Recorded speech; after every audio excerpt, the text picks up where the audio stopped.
Hare Krishna. Today we're going to be talking about boiling the milk, how to, or why it's important to look after the members that we have, even more important than making new devotees. So, let's go. I'm just heading to the temple for a meeting about the food festival and the colours, the Holi festival. So I thought I would just talk while I'm driving, and hopefully it'll make sense to you. Hopefully you can hear me. Just have to excuse me every now and then. I have to make a few turns, and I might even stop. Whoa. Okay, now we're looking the wrong way. Okay, how do we switch it back? Here we go. Okay, my phone holder is not the strongest in the world, as you can see. Alright, so I was listening to the podcast with Namras. He was interviewing Gopika Kanti Devi Dasi, and she wrote an article recently which was about the second generation and how devotees who have been born in the movement, they need to at some point make the conscious choice that yes, I want to follow Krishna consciousness. This is my path. And she was talking about ways that we can try to bridge that gap and help the children to connect with Krishna consciousness and give them the opportunity, or to encourage them to take up Krishna consciousness with their own initiative. And in that conversation, the expression was brought up to boil the milk. So what does boil the milk mean? Well, in a few words, it means, it's an expression that Prabhupada used to say that we should concentrate more on the devotees we have and to increase the Krishna consciousness and the quality of those devotees more than we should focus on outreach. So the background to those particular statements of boiling the milk is a series of letters that Prabhupada wrote. He wrote them in May and June 1972. There's 4 letters that I've been able to have a look at. Now, because I'm driving, I can't read it out to you. Maybe when I stop in a minute, I might be able to read some of the important quotes directly from there. But the essence is like with milk. You start off with milk, and there's 2 things you can do to milk. One is you can add water, and it becomes less and less like milk until finally it's basically only water. And the other thing that you can is you can boil it. And what happens then is that it evaporates the water, and it condenses the milk and makes it more and more thick and makes it more sweet. And this is what Prabhupada was saying in these letters. And he was saying that we have enough devotees. We have enough centers. What we need to focus on now is making those devotees spiritually strong, helping them to become really Krishna conscious. And so this conversation, or this topic, was mentioned in the podcast with Namras, and it occurred to me that one of the important elements of this, which was not really, it is actually mentioned in one of the letters, is focusing on the children. In one of Prabhupada's letters, Prabhupada is writing to a devotee in Dallas and saying that, yes, I agree that you should follow your proposal of focusing more on training the devotees that you already have and the children, more than trying to preach to the outside people in Dallas. So yeah, this is the point. It's training the devotees who are joining, as adults, as well as training the devotees, the children who are growing up in our movement. So now you may wonder, well, why am I bringing up this topic? Well, the reason is that I think that this is an area that still really has not been given the proper attention that it deserves. I feel that there is still much more focus on bringing new people in, and disproportionately, and not enough emphasis on helping to cultivate the devotees that we have. So that's my key concern here. For example, Radhanath Swami, he tells one story about how he went to a temple, and there was this man. He'd been coming to the temple for years and years and years. And Radhanath Swami said, "Oh, why did you not ever, get initiated, or why did you never join the temple, or, whatever? Basically, take it more seriously." And this person says, "Well, I observed the way devotees treat new people, and I observed the ways that the devotees treated each other. And based on my observation, I felt that it was better if I remained a guest." And I've seen this also myself. Sometimes there's irony in the way that devotees preach. For example, sometimes one devotee will stand up in front of everyone and go, "Devotees, go to the back of the line. Guests first." And the way that they do it is in such a harsh way that you sort of think to yourself, okay, maybe it's better to be a guest. Rather than thinking, "Oh wow, these people treat each other so nicely." It was actually the opposite experience, which is more of the feeling that, I don't really like the way these people treat each other. So that the irony is they're trying to make the guests feel special and welcome, but in the way that they're treating the devotees, they're actually giving the opposite message. Another example of some of the ironies that I hear is that recently, my wife asked someone, senior devotee, how they should speak when they preach and distribute books.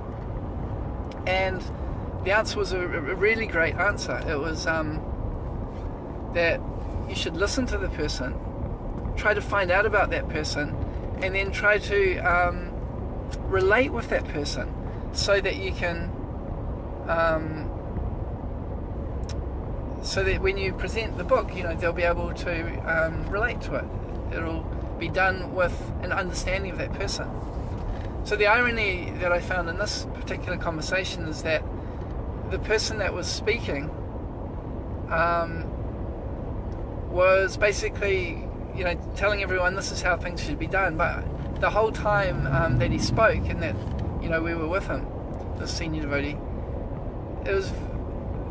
I found very rarely did he try to understand where the devotees were coming from or to ask them about their opinion or their experience. It was more about, okay, look, I'm here to tell you how it is.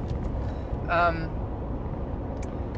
another irony is that this devotee is also someone who tells that devotees, you should think for yourself, and then he proceeds to go and tell the devotees how they should think, rather than thinking, okay, so we want devotees to think for themselves. It seems to me, just from my point of view, that if you want devotees to think for themselves, we should really be asking devotees, so what do you think? What are your thoughts? What's your idea? So sometimes we may speak about an idea as as a good idea, but in our actions we're presenting something else. Like we're saying, you should try to understand other people and get to know them, but all we do is speak and we don't listen. Or alternatively, we say you should think for yourself, but then we tell the devotees that this is how things are, and if you don't agree with me, then you're a fool. Which is kind of interesting. So anyway, there's these different ironies that we observe, and it just highlights to me that we haven't really developed the culture where we're really learning to find out the needs of the devotees and address them. Just like if we want to preach to outside people, what do? We try to think, what are their concerns? What are the things that they're interested in? How can we present something that that will attract people to become interested, so that we can present Krishna consciousness, as a solution for that problem. So we use that idea sometimes when we go to market Krishna consciousness, or at least it's spoken about and applied by some people. You know, like for example, when you distribute books, you go to someone and say, oh, do you ever feel stress? This book is going to be really good for you because this book will help you to get free from stress. It's something that people can relate to. But how often do we see devotees in the temple or in our Hare Krishna community trying to find out what are the needs that devotees have in the community? How often do we find devotees saying, oh, what's going on for you? What are your challenges? What are your issues? And what can we do to try to help address them in a Krishna conscious way? And related to this is, I think that perhaps it was not as necessary in the earlier days, from the point of view that everybody was living in the temple. The people that lived outside the temple were the exception. The devotees lived in the temple, they worked in the temple, everybody ate together, they did service together. So there was a lot of opportunity to just naturally discuss with each other, develop the friendship, develop the community, talk about Krishna consciousness, and sort of discuss what challenges we might be facing, and discuss with each other ideas about how we can preach or how we can help ourselves in our spiritual life personally. Just going to pull in here so I can just concentrate a little bit as I'm nearly at the temple. Woo! This is a very busy cafe or supermarket I just pulled into. It seems to be so many cars. Anyway, let's just pull up here. Just stop here for a second. Must get myself a watch. Let's have a look at the time. Okay, a little bit of time. Yeah, so I've just got a few notes too that I wanted to refer to. So let me just find a better position. All right. So I've covered a few of the points here about how times have changed. Yeah, devotees used to live in the temple, but now they don't. And so the needs that devotees have are different also. Previously the life was very simple, but now devotees have got different lifestyles. Excuse me. Devotees might be working, and the challenge is, how can I share Krishna consciousness with my workmates? Or how can I practice my sadhana properly when I have to go off to work early in the morning? Or what should I do when I've been invited to a work function and they're going to be serving meals? And how will I explain that to them? And what should I do? Should I bring my own food, or should I eat the food they offer? These are some of the challenges that were not as common in the earlier days when everybody lived in the temples.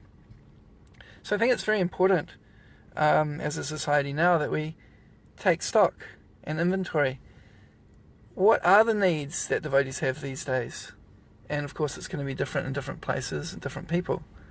But the key factor here is finding out the needs of devotees and seeing how we can address them. And one of the key elements here is, as I mentioned earlier, when everyone lived in the temple, we would sit down and eat together. Now when you sit down and eat, it's natural that you'll converse with each other and discuss things. In fact, I often say that the real Bhagavatam class often starts at prasadam afterwards, because in the Bhagavatam class the communication is mostly in one-way flow, that the person on the Vyasasana is speaking, giving the ideas, but then the really interesting part comes when the questions come in and the different ideas come backwards and forwards.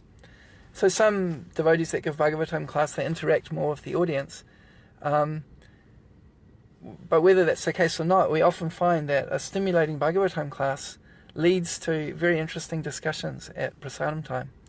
So when devotees are not living in a temple, they're missing out on that experience of that communal eating and those discussions that will naturally take place.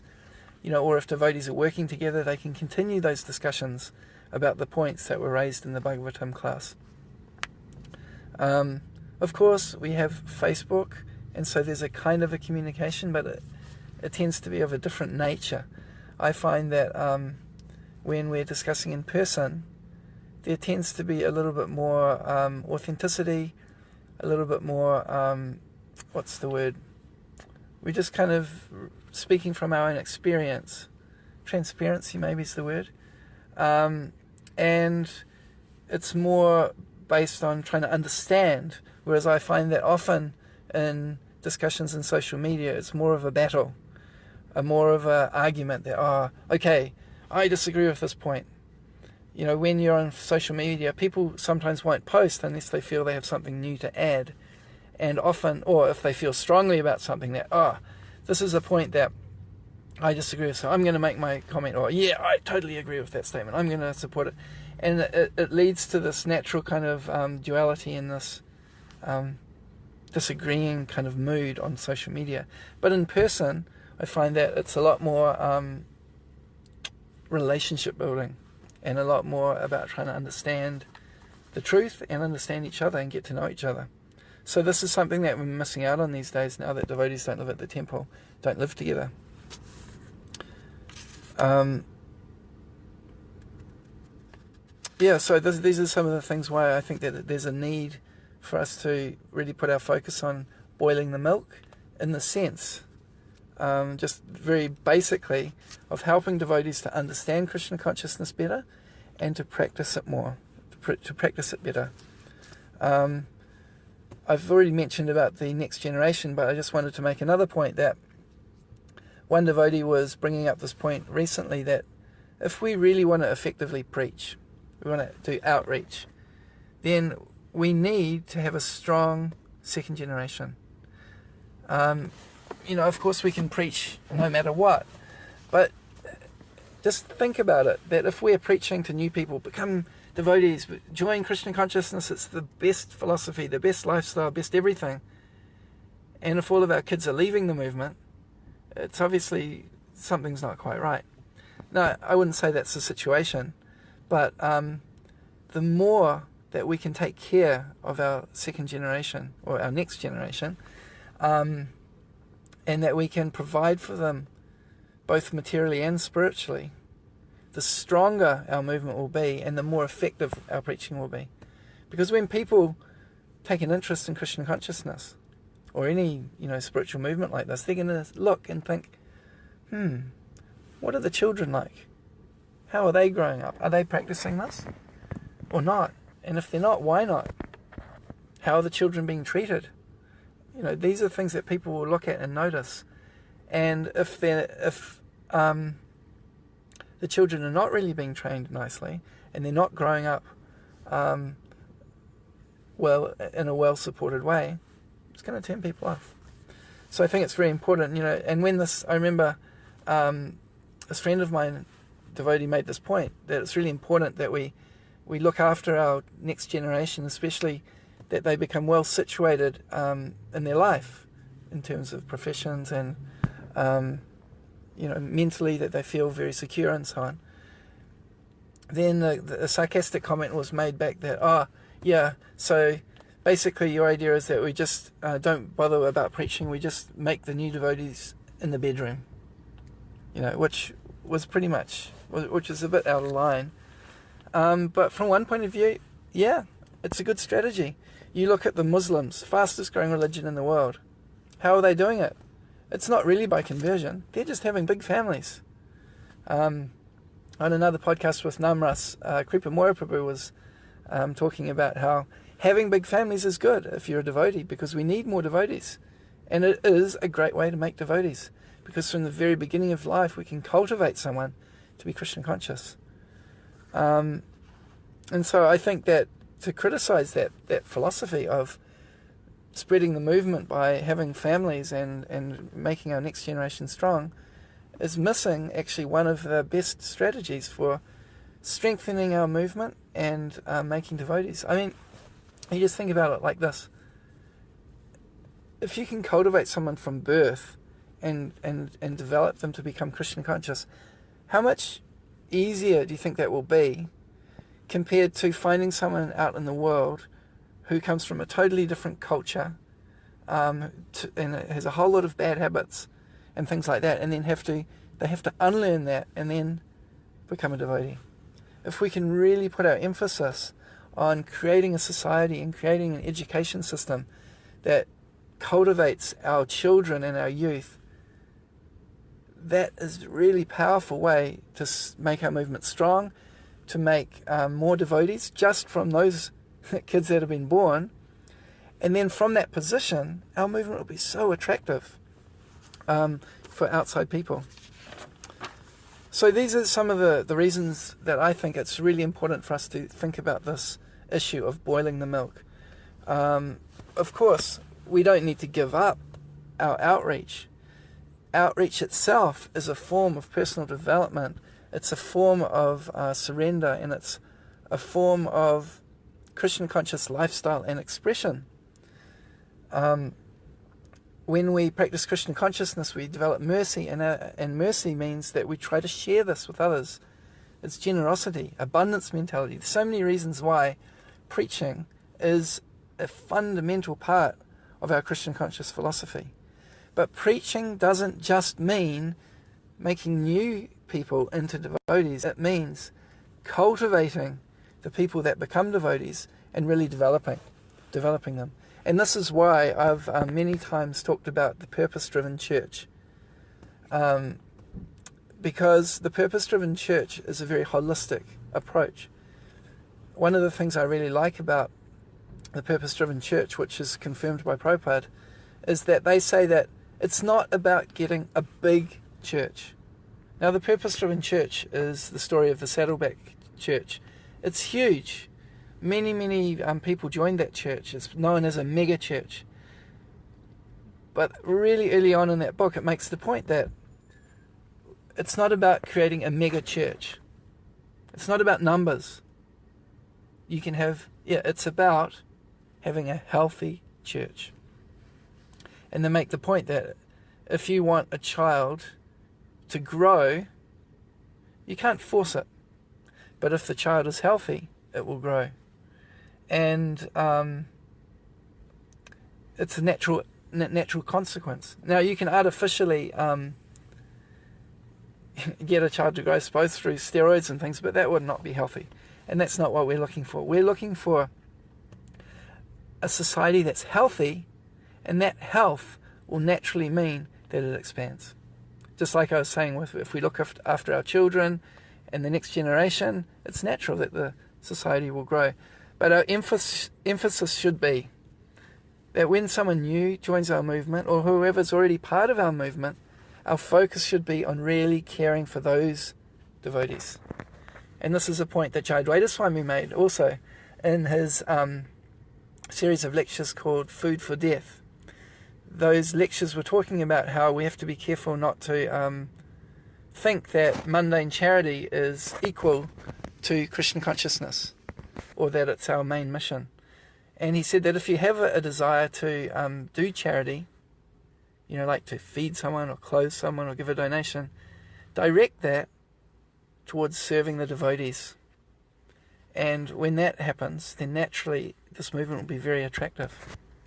So there's more to say on that topic, but I won't go down that. That may be another time we can talk about that. It was a really interesting series of lectures, and it got me thinking in some interesting ways about the relationship between looking after our devotees and preaching. So anyway, and just quickly talk about, extract some of the quotes from Prabhupada's teachings. And just before I do that, there's one other point I didn't mention. In marketing, they say it is like 7 or 10 times easier to keep an existing customer than it is to make a new one. So why is it any different in Krishna consciousness? Let's, do whatever we can to really look after the devotees we have, so that when someone comes, there's no question that they'll leave, and it'll just also make it much easier to bring in new customers. Another business mentor that I follow, his name is Stu McLaren, and he has this what he calls the circle of awesomeness. And the idea is that if you want to have a successful business, you find 1 or 2 people that you can work with, you create positive results with those people, and share their stories. That is the best marketing. Rather than trying to convince people through logic and reason that, oh, this is the best product or whatever, you show that, look, these people have put into practice these ideas and got success. Why can't you do it too? So in Christian consciousness, doesn't it make sense that we should do the same thing? That we really help devotees to be successful, and then we share their stories. And so that was one of the points. I'll just take a few of these quotes here. That Prabhupada says that one moon is better than many stars. So instead of having a huge number of people, let's really focus on developing one or two. People that have taken up Christian consciousness. Let's give our energy to really helping them to become the best that they can be. There was a devotee who was part of the Harinam Ruchi group, and they have what they call the ripe mango approach to preaching. So what that means is that when they're doing Harinam and they find that there's a person who's particularly interested, they give a lot of energy to cultivate that person, because they're reciprocating. And that's the person that when they put the energy in, they're likely to get, a better result. And I think that this philosophy makes sense as well. When you see someone who's showing interest in Christian consciousness, to put your energy and really cultivate that person, it makes a big difference, because just one person who's really serious can become a great preacher. They can influence others. They can bring their friends along. This is much more effective, of focusing your energy on the people who are the most favorable and the most, the most qualified, than it is to kind of try to preach to a random, as many people as possible. So I just sort of mentioned that we're trying to create moons, not many stars. So Prabhupada was saying that why do we want to be careful about expanding too fast? It's because otherwise we might have devotees who do not understand and practice the real principles.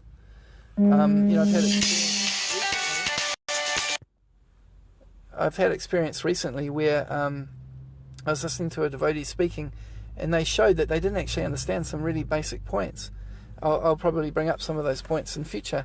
It's not for now, but devotees often can practice Christian consciousness for many years and not have the right understanding philosophically, or perhaps in their practice, their understanding of what the standards are may be, not fully developed.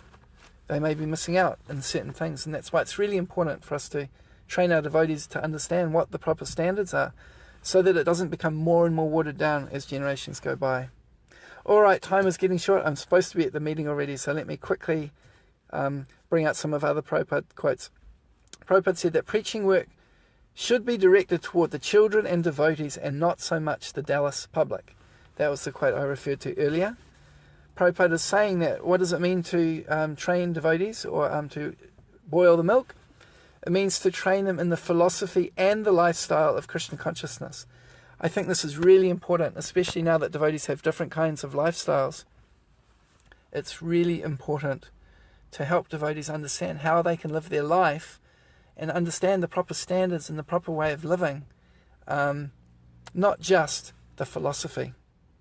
The culture and the lifestyle is also really important. And it said that unless students become fixed up in their spiritual progress, what is the use of trying to expand so much? And this is a really interesting one. You are the leader. You are very, very responsible for the spiritual well-being of all students. And I think that we all need to take up this understanding that if we've been a devotee for some time, it's our responsibility, our very, very important responsibility to help the others' spiritual well-being. And then Prabhupada said, if we expand too much, we shall become weakened and gradually the whole thing will be lost. So these are the points to emphasize why it's important to boil the milk. And how do we boil the milk? How do we train the devotees? Well, as I say, time is short, so let me just give a few quick ideas, and I think I'll expand in another podcast and another Facebook Live. First of all, we need to try to understand what the devotees' needs are and then address them. How do we address those needs?